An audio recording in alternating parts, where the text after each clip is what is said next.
السلام علیکم ورحمۃ اللہ وبرکاتہ۔ دوستو، کہا جاتا ہے کہ کتے کی پیدائش حضرت آدم علیہ السلام کے پتلے کی مٹی سے کی گئی ہے، جبکہ کچھ روایت میں کہا گیا ہے کہ کتے کی پیدائش حضرت آدم علیہ السلام کی پیدائش کے ترنت بعد ہوئی۔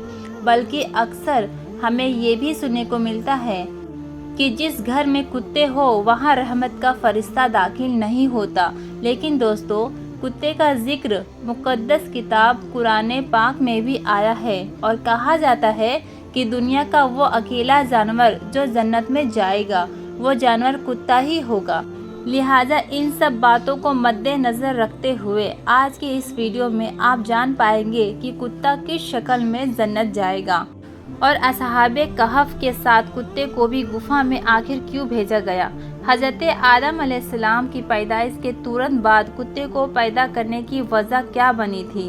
دوستو، کتے کی پیدائش پر یہ سب عجیب و غریب اور دلچسپ جانکاری پانے کے لیے آپ ہماری ویڈیو کو آخر تک ضرور دیکھیے گا، اور اسی ویڈیو میں آپ کو یہ بھی بتائیں گے کہ کتے اور شیطان میں ایسا کیا رشتہ ہے کہ جس کی وجہ سے مذہب اسلام کتے کو گھر میں پالنے سے منع کرتا ہے، اور آخر کتا ہی انسان پر کیوں بھونکتا ہے۔ دوستو، سب سے پہلے تو یہ جان لیجئے کہ جس گھر میں کتا ہو تو اس گھر میں رحمت کا فرشتہ کیوں نہیں داخل ہوتا ہے۔ اس بارے میں حدیث شریف میں ایک واقعہ آتا ہے کہ حضرت میمونہ رضی اللہ تعالیٰ عنہ فرماتی ہے کہ ایک مرتبہ حضور اکرم صلی اللہ تعالیٰ علیہ وسلم میں نے پوچھا کہ حضور، کیا بات ہے، آج آپ کی کیفیت بدلی ہے۔ آپ صلی اللہ تعالیٰ علیہ وسلم نے ارشاد فرمایا کہ جبرائیل علیہ السلام نے رات آنے کا وعدہ کیا تھا، مگر وہ طے کیے گئے وقت پر آئے ہی نہیں۔ حضور پاک صلی اللہ تعالیٰ علیہ وسلم کو اس سے پریشانی ہوئی کہ جبرائیل امین تو وعدہ خلافی نہیں کر سکتے، تو ان کے نہ آنے کی کیا وجہ ہو سکتی ہے۔ پورا دن اسی طرح گزر گیا۔ پھر آپ صلی اللہ تعالیٰ علیہ وسلم کو یاد آیا کہ آپ کی چارپائی کے نیچے کتے کا ایک بچہ بیٹھا تھا۔ آپ نے اس کو اٹھوایا اور اس جگہ کو صاف کر کے وہاں چھڑکاؤ کیا گیا۔ اس کے بعد حضرت جبرائیل علیہ السلام تشریف لے آئے تو آپ صلی اللہ تعالیٰ علیہ وسلم نے طے کیے گئے وقت پر نہ آنے کی شکایت کی، تو حضرت جبرائیل علیہ السلام نے عرض کیا، یا رسول اللہ صلی اللہ تعالیٰ علیہ وسلم، آپ کی چارپائی کے نیچے کتا بیٹھا تھا اور ہم اس گھر میں داخل نہیں ہوتے جس میں کتا یا تصویر ہو۔ بلکہ ایک اور حدیث میں یوں ملتا ہے کہ حضور صلی اللہ تعالیٰ علیہ وسلم نے ارشاد فرمایا، جو شخص شکار یا ریوڑ کی حفاظت یا کھیتی کی حفاظت کے علاوہ کتا پالتا ہے تو اس کے اجر سے ایک قیراط کم کیا جاتا ہے۔ تو دوستو، ثابت ہوا کہ گھر میں فرشتوں کے داخل نہ ہونے اور برتن ناپاک کرنے اور دوسری بہت ہی وجوہات پر کتا گھر میں رکھنے سے منع کیا گیا ہے۔ جب گھر میں کتا پالا ہوا ہوتا ہے تو وہ گھر والوں کی بے خبری میں کھانے پینے کے برتن وغیرہ میں منہ ڈالتا رہتا ہے، اور ظاہر ہے کہ گھر والے کیونکہ بے خبر ہوتے ہیں، اسی لیے وہ ان برتنوں کو دھوئے مانجے بغیر ان میں کھاتے پیتے ہیں۔ لیکن مذہب اسلام نے صرف 3 صورت میں کتا رکھنے کی اجازت دی ہے، یعنی شکار، کھیتی باڑی یا جانوروں کی حفاظت کے لیے کتا پالا جا سکتا ہے۔ دوستو، کتے کی پیدائش کے بارے میں یہ بھی جان لیجئے کہ مذہب کی پرانی کتابوں میں لکھا ہے کہ ابلیس یعنی شیطان جن تھا، اور اللہ تعالیٰ نے اس کی عبادت کے باعث میں شامل کر لیا تھا اور انہیں اس کا سردار بنا دیا تھا۔ اس کے بعد اس کی ریاضت کا سلسلہ جاری رہا۔ اس کائنات کا کوئی ایسا چپا یا کوئی ایسا ٹکڑا نہیں تھا جس پر ابلیس نے سجدہ نہ کیا ہو۔ یہ ان سجدوں، ان ریاضتوں، ان عبادتوں کا نتیجہ تھا کہ اللہ تعالیٰ نے ابلیس کو فرشتوں کا سردار بنا دیا تھا۔ لیکن پھر شیطان غرور کا شکار ہوا اور اس نے مٹی کے پتلے یعنی حضرت آدم علیہ السلام کو سجدہ کرنے سے انکار کر دیا۔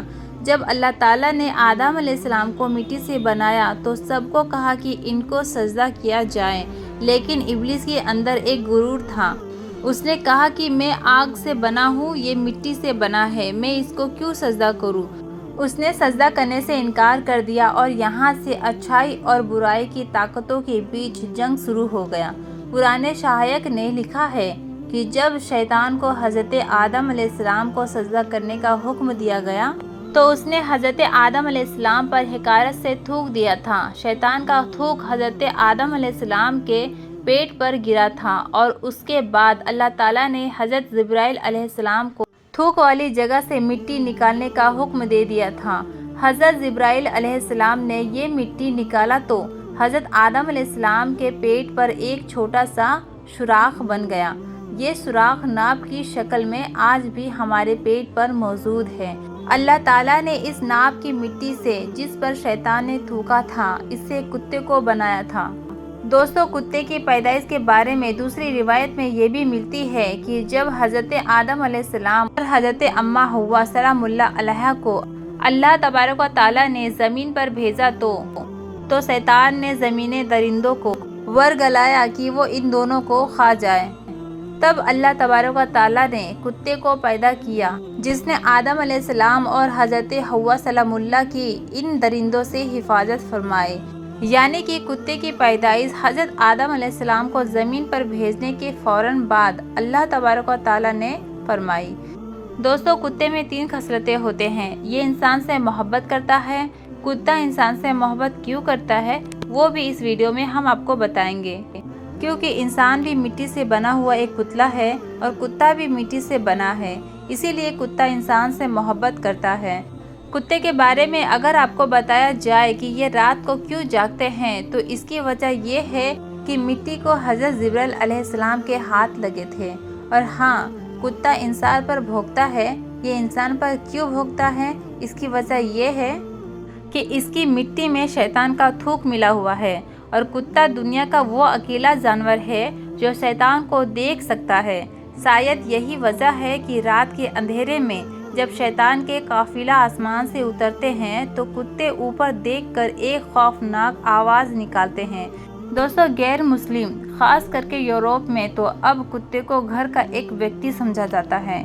جن عورتیں نے یہ کتے پالے ہوتے ہیں تو وہ کہتی ہیں کہ اگر تمہیں مجھ سے محبت ہے تو میرے کتے سے بھی محبت کرنی ہوگی۔ یہاں تک کہ یورپ میں کتے سے محبت اب حرام کاریوں میں بدل چکی ہے۔ بس یہ بات یاد رکھیے، کتے چاہے کتنے ہی وفادار کیوں نہ ہو، اگر آپ نے کھیتی کی حفاظت، شکار یا اپنے جانور کے ریوڑ کی حفاظت کے لیے نہیں پالا تو پھر روزانہ آپ کی اجر سے 1 قیراط کم کیا جائے گا۔ اور یہ بھی یاد رکھیے کہ حضور اکرم صلی اللہ تعالیٰ علیہ وسلم نے 1 قیراط کو بہت پہاڑ سے تشبیہ دی ہے۔ اب آپ خود اندازہ کر لیجئے کہ کس طرح اجر آپ روزانہ گوا رہے ہیں۔